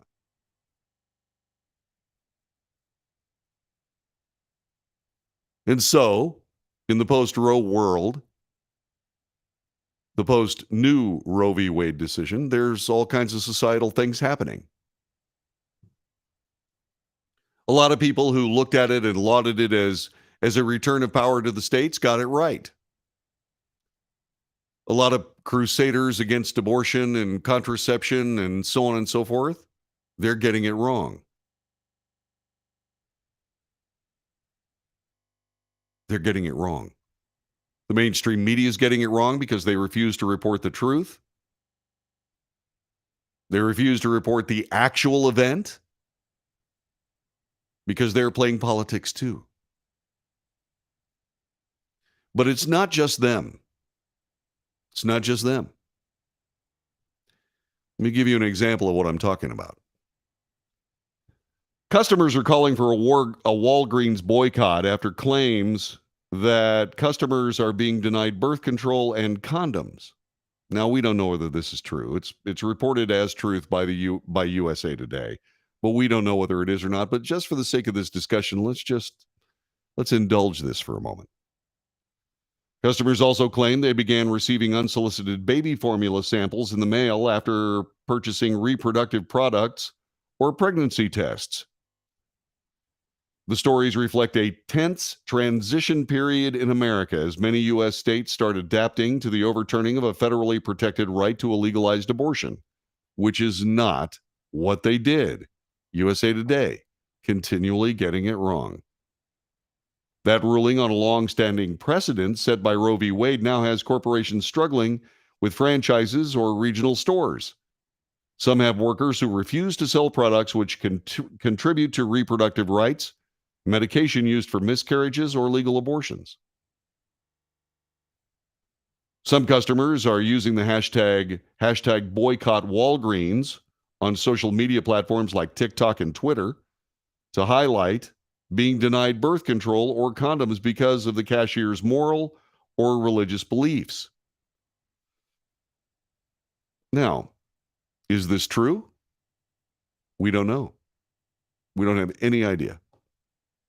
But like I said, let's just go ahead and go through this because it's part of the point of this is not to rehash the new Roe v. Wade decision, not to rehash the people who believe for whatever reason they stand now on the moral high ground.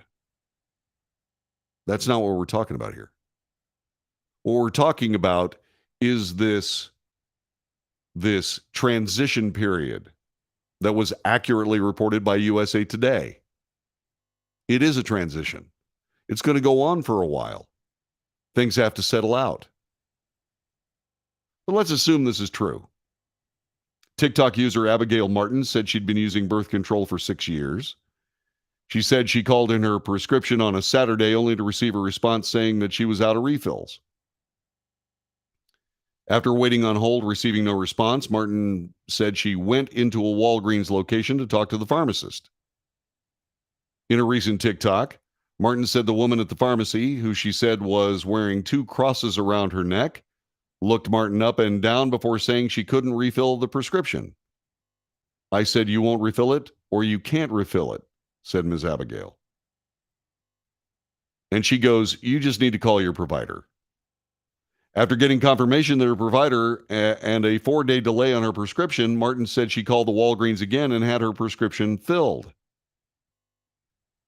Martin said the Walgreens representative also asked which employee refilled the prescription. She goes, "I know exactly who you're talking about. We've been having this problem for the last 2 weeks," said Martin. Martin.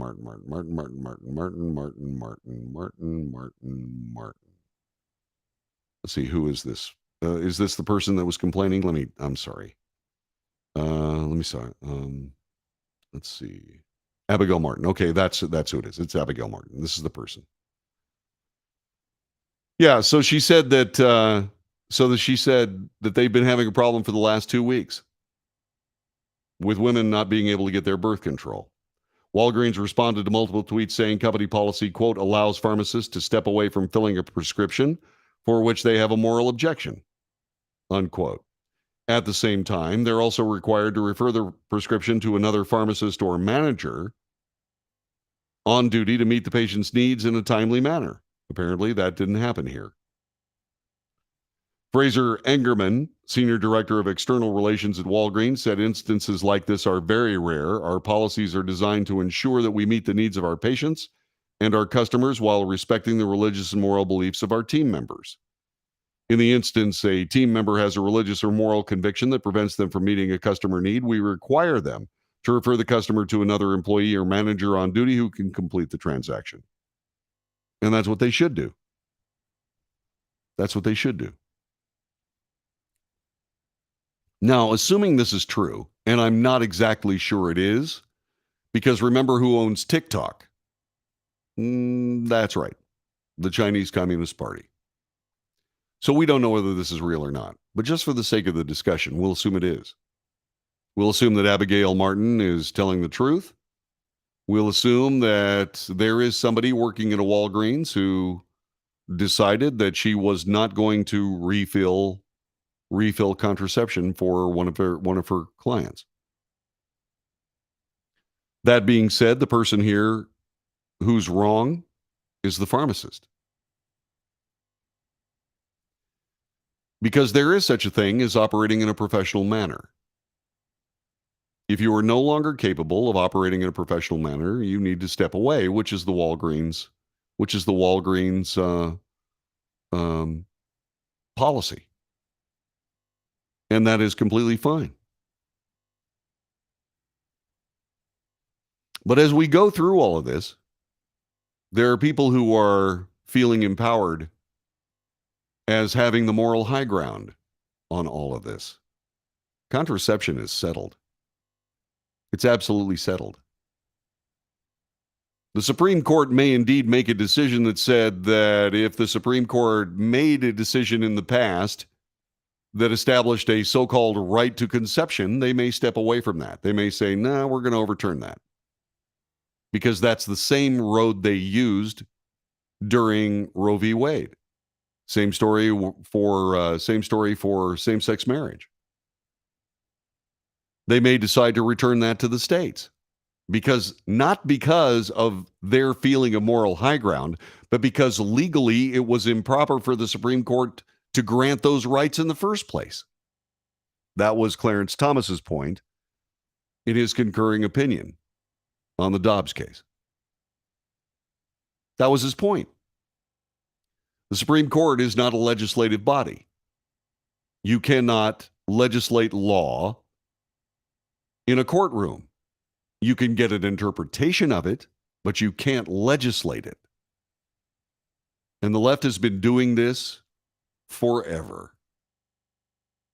The names of the lexicon of the United States, judge shopping, proves it. Here are a couple of others. The liberal wing of the Supreme Court, the conservative wing of the Supreme Court. Clearly, there is a problem. There always is when a government, regardless of which one it is, up to and including this one, expects people to operate in a non-human situation. You really don't want someone without an opinion on anything trying to make legal opinions. We have a Supreme Court justice sitting on the bench right this very moment, just starting her career as a Supreme Court justice, who cannot define what a woman is, and testified as much in Congress. Tell me that's not political. The answer is, of course it's political. So there is a place for conscience. There, by God, better be. But this professional idea of doing the job that you were hired to do, in the case of the Supreme Court, appointed to do, is something that we need to focus on. If your moral beliefs will stop you from doing your job, you need a new job. If your political convictions forbid you from interpreting law and takes you down the road of actually enacting it, you're in the wrong job. But on the other hand, if you're such a legalist savant that you don't know what to do unless it's written down in a book, you need another job too. May I suggest editing law books? But actually having to use judgment, hence the term judge. Well, that requires judgment. There is always going to be an uneasy balance between all of this. But in the case of the Dobbs decision, this was an outright activist court enacting a constitutional amendment from the bench, or what's been called a constitutional amendment from the bench. That wasn't what they did. They were just deciding a case. But the implications were blown out of proportion by, again, a mainstream media that inferred that the Supreme Court had created a constitutional amendment when it's plain in the Constitution that that's reserved for the states, period. And so the left is infuriated, enraged, sending out the thugs, trying to get Supreme Court justices killed so that the balance of the court can be restored by President Joe Biden. There's that. That's the way I see it. And then there are people in this particular story wearing not one but two crosses around their neck.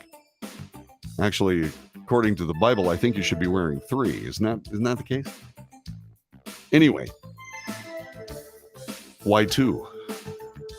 And those persons believing that they have the moral high ground now are standing in judgment of their customers.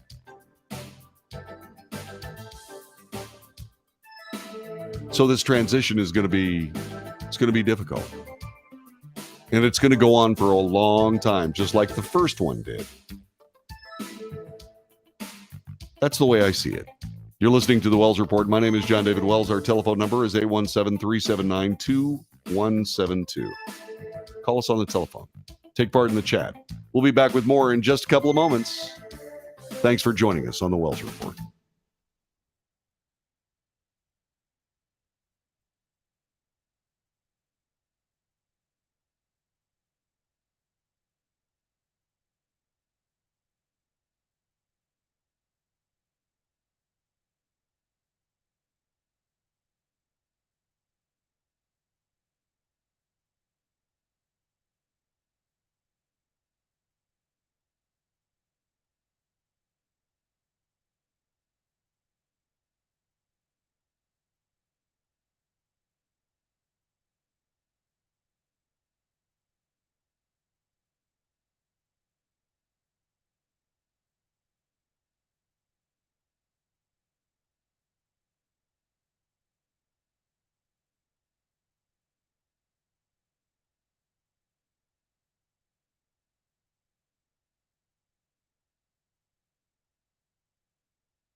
You are listening to the Wells Report. My name is John David Wells. It was horrible. It was a slaughter. A gunman opened fire in Robb Elementary School in Uvalde, Texas. Killed 19 children and 2 adults.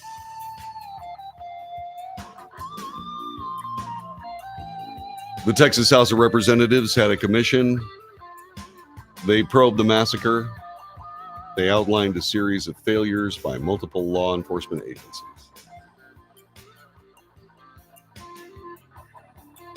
Families torn asunder. A community community reeling in the tragedy.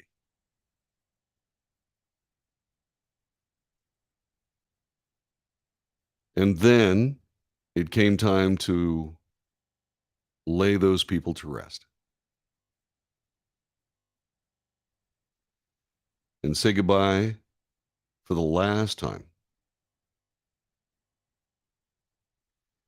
And it is not something that anybody who's ever gone through it, it's not something that you want to do. It's something that you have to do. You have to say goodbye to your loved ones. The first time that happened to me, I was at my grandmother's funeral in San Diego, California. And they laid her caskets slowly into the crypt. And I was one of the last people to leave, and I reached down and I grabbed a handful of dirt from the excavated grave, and I threw it on her casket. And I burst into tears. I can't imagine doing that with one of my children. I hope I never have to. But these people had to.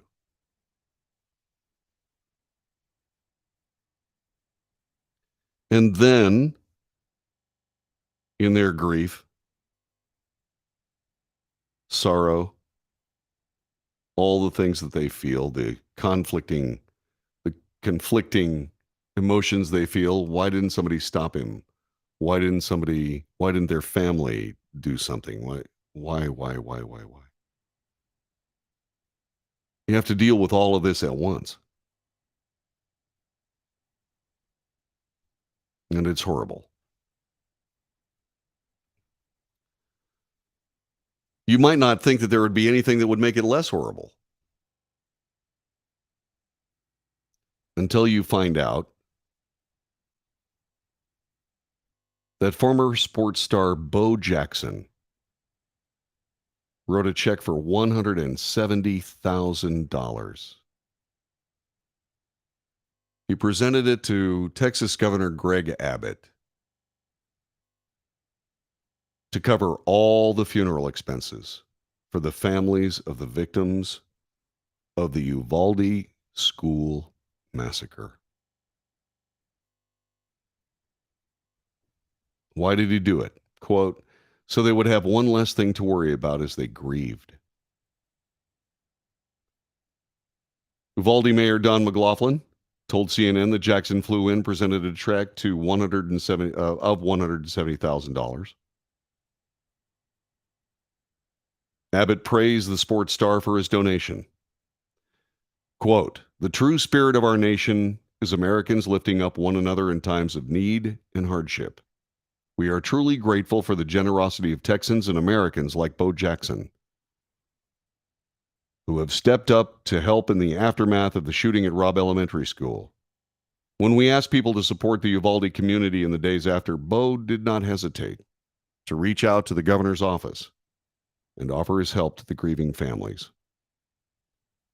Bo Jackson, a Heisman Trophy winner, was originally drafted first overall out of Auburn by the Tampa Bay Buccaneers. He did not sign with them. The Los Angeles Raiders drafted him in the following year.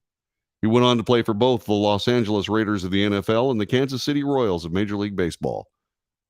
I love baseball. I played baseball most of my life, coached it when I couldn't play it anymore, and I never saw a better throw or someone who could throw a baseball better than Bo Jackson. I never saw a guy that could run that fast. When he was badly injured as a Raider, it ended all of that, and it was sad. He could have shared so much. But he has shared so much. In the hard coin of $170,000 to the families of the Uvalde massacre. Bo went on to do some very successful marketing campaigns.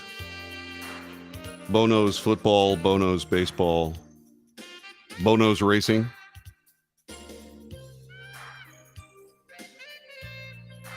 But this time, he showed that Bo knows love. Bo knows love. God bless those families. God bless Bo Jackson. This has been the Wells Report. I hope you've enjoyed this week of shows. I hope you share them with your friends. I hope you click like on them. Okay? Do that and share them, please. Because remember, the more you support this broadcast, the more chance Colton has to go to college. No? Have yourself a great weekend. I'll see you Monday for another edition of the Wells Report.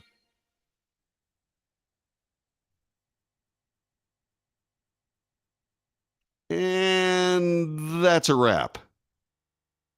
Good night, you guys. God bless you. Be safe. Make good decisions. Do it. And I'll see you Monday.